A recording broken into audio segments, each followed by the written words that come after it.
তো প্রথম ডিমটাই নষ্ট পেলাম, প্রথম ডিমটাই নষ্ট, এবং আমরা পরের ডিমটাও নষ্ট, আর তারপরের ডিমটাও নষ্ট, পরপর তিনটা ডিম নষ্ট, মানে মাশাল্লাহ এখানে আমরা 6টি ডিম দেখতে পাচ্ছি এবং 6টি ডিমে এই যে লাইট মারলাম 6টি ডিমেই নষ্ট।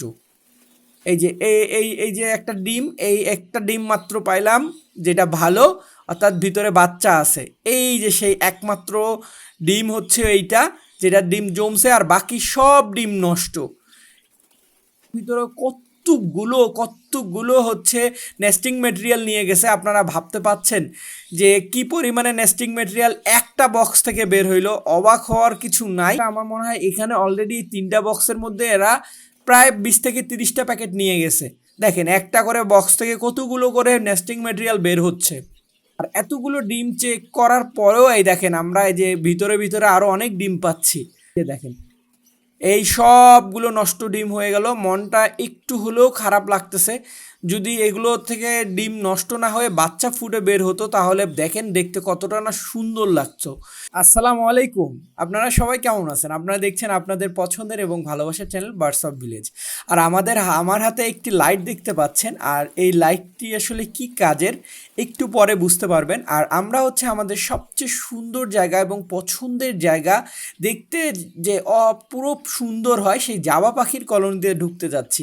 সাদায় সাদা ভরে গেছে এই কলোনিটাতে। আজকে আসলে অনেক পরীক্ষা নিরীক্ষা চলবে, অনেক যুদ্ধ চলবে, অনেক অ্যানালাইসিস চলবে।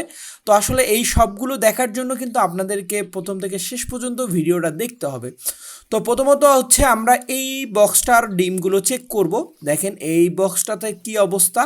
মাশাল্লাহ এখানে 4, 2, 6, 7টি ডিম দেখতে পাচ্ছি। 5টি এবং 2টি 7টি ডিম দেখতে পাচ্ছি।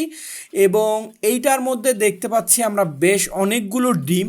আসলে অনেকগুলো ডিম দিলেই তো হবে না, আমার চোখে কিন্তু ডিমগুলো দেখে মনে হচ্ছে আসলে ফার্টিলিটি হয়েছে কি না, এরকম আমি একটা কনফিউজের মধ্যে আছি। তো ডিমগুলো আসলে যদি ফার্টিলিটি হয়ে থাকে তো আলহামদুলিল্লাহ, আর যদি ফার্টিলিটি না হয়ে থাকে তাও আলহামদুলিল্লাহ।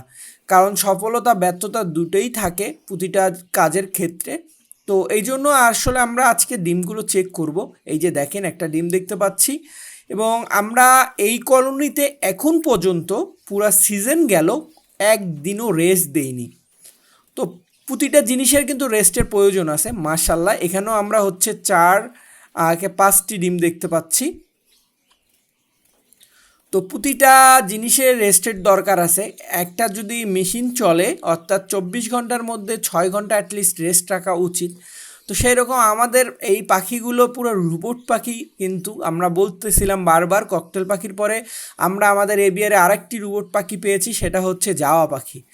যে মোটামুটি এই সিজনে বিশ্বাস করবেন কি না, এরা এখন পর্যন্ত মোটমাট 4বার বাচ্চা করে ফেলছে। হ্যাঁ, 4বার বাচ্চা অলরেডি করে ফেলছে। তো ওই অনুযায়ী আমি দেখি আসলে ডিমগুলো আসলে চেক করব। আগে আগে কিছু বলার নাই। আর মাশাআল্লাহ এখানে কিছু বাচ্চাও দেখতে পাচ্ছি। বাচ্চাগুলো যদিও বুকিং হয়ে গেছে অর্থাৎ বিক্রি হয়ে গেছে। আমরা এখান দিয়ে চেক করতে শুরু করি প্রথমত। তো প্রথম ডিমটাই নষ্ট পেলাম, প্রথম ডিমটাই নষ্ট, এবং আমরা পরের ডিমটাও নষ্ট, আর তারপরের ডিমটাও নষ্ট, পরপর তিনটা ডিম নষ্ট, মানে এখানে বাকি ডিমগুলো হয়তো বা নষ্টই পাবো। আর আমি আর একটা কথা বলে নিই যে আসলে প্রতিটা পাখি ব্রেক চায়।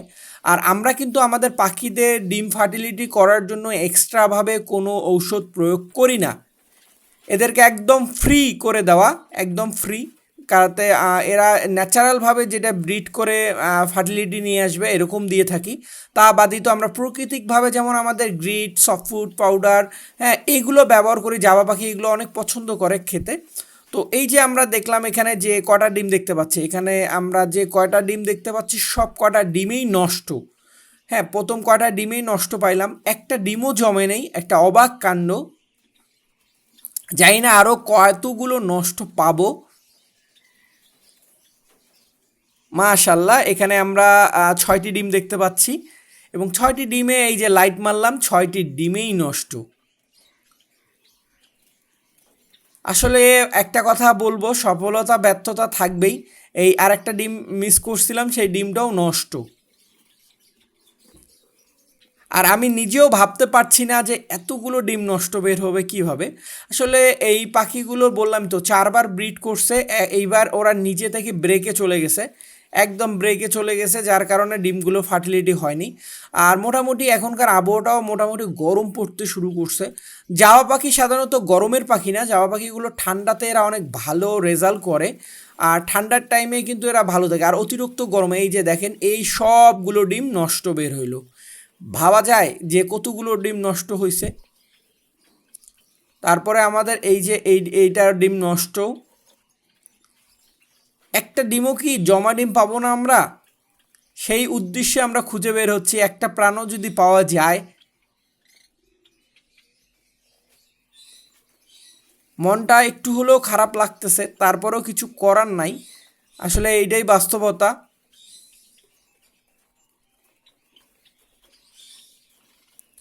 এই যে এই যে একটা ডিম, এই একটা ডিম মাত্র পাইলাম যেটা ভালো, অর্থাৎ ভিতরে বাচ্চা আছে।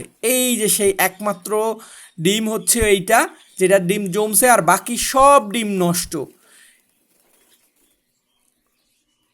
এখন আমরা যেটা করব, এদেরকে রেস্ট দিব কিভাবে দেখেন। একটা বাসার ভিতরে কতগুলো হচ্ছে নেস্টিং মেটেরিয়াল নিয়ে গেছে, আপনারা ভাবতে পাচ্ছেন যে কি পরিমাণে নেস্টিং মেটেরিয়াল একটা বক্স থেকে বের হইলো। অবাক হওয়ার কিছু নাই। আমি নেস্টিং মেটেরিয়াল দিতে কোনো রকমের কৃপণতা করিনি, যত ভালো প্রাইভেসি এদের তৈরি হয় অত ভালো রেজাল্ট করে। তো এই জন্য এদের প্রাইভেসিটাকে নষ্ট করে দিচ্ছি। প্রাইভেসি যদি নষ্ট হয়ে যায় তাহলে এরা ডিম পাড়তে পারবে না। আমরা বক্স খুলবো না, কারণ এই বক্স খোলা বন্ধ, বক্স লাগানো একটু কষ্টের কাজ।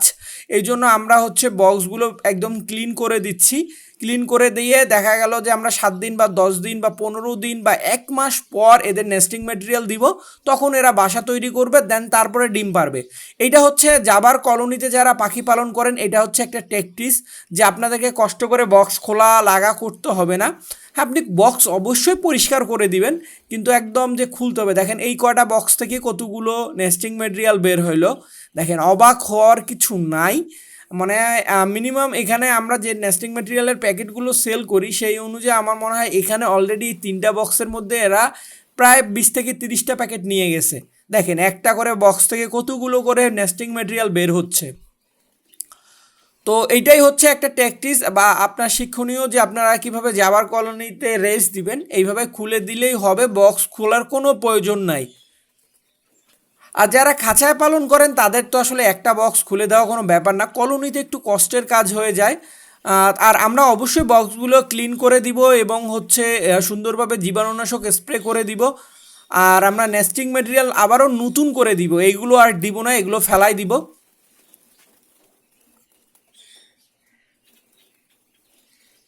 তারপর এটার কি অবস্থা, এইটা তো সেম, দেখেন কতগুলো করে বাসা তৈরি করছে। আর আমরা কিন্তু শুধু আমাদের জাবা পাখির কলোনিটাই আজকে করছি, কারণ এটাতে আমরা ব্যবস্থা করতে যেয়ে আমাদের অবস্থা খারাপ। নাকে মাস্ক লাগানোর পরে মুখে চোখের অবস্থা একদম ভয়াবহ অবস্থা খারাপ। আর এতগুলো ডিম চেক করার পরেও এই দেখেন আমরা এই যে ভিতরে ভিতরে আরও অনেক ডিম পাচ্ছি। আসলে এগুলোও কিন্তু নষ্ট ডিম, একটা ফার্টিলিটি ডিম মাত্র আমরা একটি পেয়েছি, যতগুলো পাইলাম সব নষ্ট ডিম। এই যে দেখেন এই সবগুলো নষ্ট ডিম হয়ে গেল, মনটা একটু হলেও খারাপ লাগতেছে। যদি এগুলো থেকে ডিম নষ্ট না হয়ে বাচ্চা ফুটে বের হতো তাহলে দেখেন দেখতে কতটা না সুন্দর লাগতো। কিন্তু একটাই, তো আগেই বলছি আবারও বলছি, সফলতা ব্যর্থতা থাকবেই প্রতিটা কাজে। তো আমরা হয়তো বা ব্যর্থই হলাম এই সিজনের পঞ্চমবারের মতন, যখন আমরা ডিম থেকে নিলাম এই পঞ্চমবারের ডিমগুলো সব নষ্ট হয়ে গেছে, মাত্র একটি ডিম জমছে। তো যাই হোক, যাই হয়েছে আলহামদুলিল্লাহ, আল্লাহর কাছে শুকুর আলহামদুলিল্লাহ। আর এতগুলো হচ্ছে তারা বাসা তৈরি করার জন্য নেস্টিং ম্যাটেরিয়াল নিয়ে গেছিলো। দেখেন আমাকে নেস্টিং ম্যাটেরিয়াল কিনতে কিনতে আমি ফতুর হয়ে গেছিলাম এদের পিছনে। তো জানি না আপনাদের আসলে ভিডিওটা কেমন লাগলো। সবসময় তো সফলতার গল্প বলি, এইবার আমরা না হয় ব্যর্থতার গল্প বললাম। আর সফলতা ব্যর্থতা দুই সময়ে আপনারা আমাদের সঙ্গে থাকবেন, এটাই আপনাদের কাছ থেকে আমাদের কাম্য। এতক্ষণ আমাদের সঙ্গে থাকার জন্য অসংখ্য ধন্যবাদ। আর আমারও আজকের দিনের মধ্যে যুদ্ধ শেষ। আল্লাহ হাফেজ, আসসালামু আলাইকুম।